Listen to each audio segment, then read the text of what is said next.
Hello everyone and welcome back to another Movie Nights movie review. My name is Dalton Burdett and today we are going to be talking about The Lighthouse. This film stars Robert Pattinson, William Dafoe, and is directed by Robert Eggers, and it is a, let's just say it's quite the movie. For starters, it is shot in black and white, and it's shot in a different aspect ratio than most people are used to. I believe it's 4:3 or 3:4 aspect ratio. Much like Jonah Hill's mid-90s, if you saw that film last year, or 2 years ago. And I think the best way to describe this film is that it's certainly not for everybody. Some of you are going to come out of the film saying this: wow, what a beautiful piece of art. And others are going to walk out of the film saying this: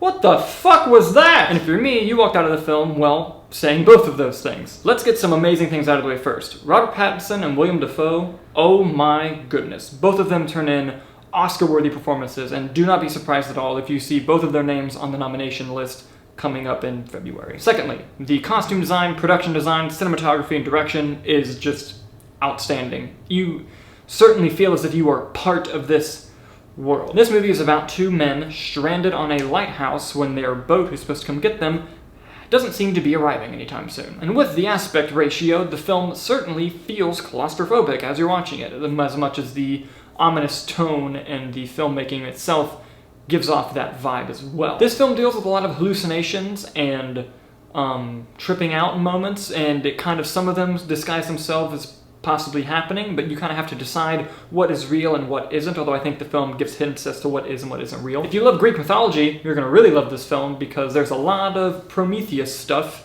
if you're familiar with that story. The screenplay, I will also say, was extremely well written. Not just the dialogue between the characters, which is amazing, but also just the circumstances and the specifics of certain scenes you can tell were very carefully planned out. The film also has an ambiguous ending. I love me an ambiguous ending. I'm a slut for them. But as I said before, this film is not for everyone. Some people are going to find this film very boring, some people are not going to know what the hell they're watching, and that's not an insult on them, it's just that some audiences have certain sensibilities and capabilities to view a film that are different than others, and there are going to be people who absolutely hate this movie. So if you're not one who likes artistic movies, if you don't really like, you know, tension building and slow-paced things, this probably isn't the movie for you. I, however, love it partially because there's a big difference between being slow-paced and being boring. You can have a film that is slow-paced but still be engaging with its audience, and this film is for practically the entire runtime, just dips a little bit in the second act.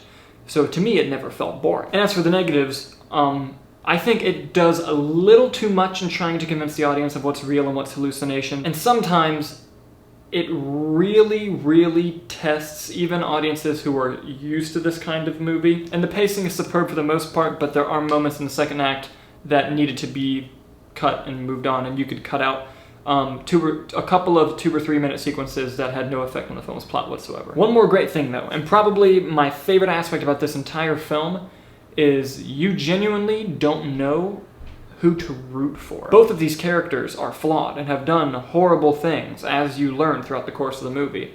So while you may start on one character's side, then you'll jump to the others, and then you jump again and again. The film constantly reveals more about the characters and makes the audience change their decision as to who they support and who they are fundamentally behind. And I thought that was very fascinating. I am going to go see it again just because it was kind of confusing, but in a good way, in an intriguing way.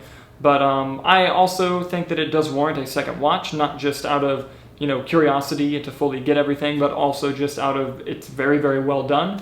And I really like the movie. I'm going to give The Lighthouse an A-. Thank you guys so much for watching, and I hope to see you soon.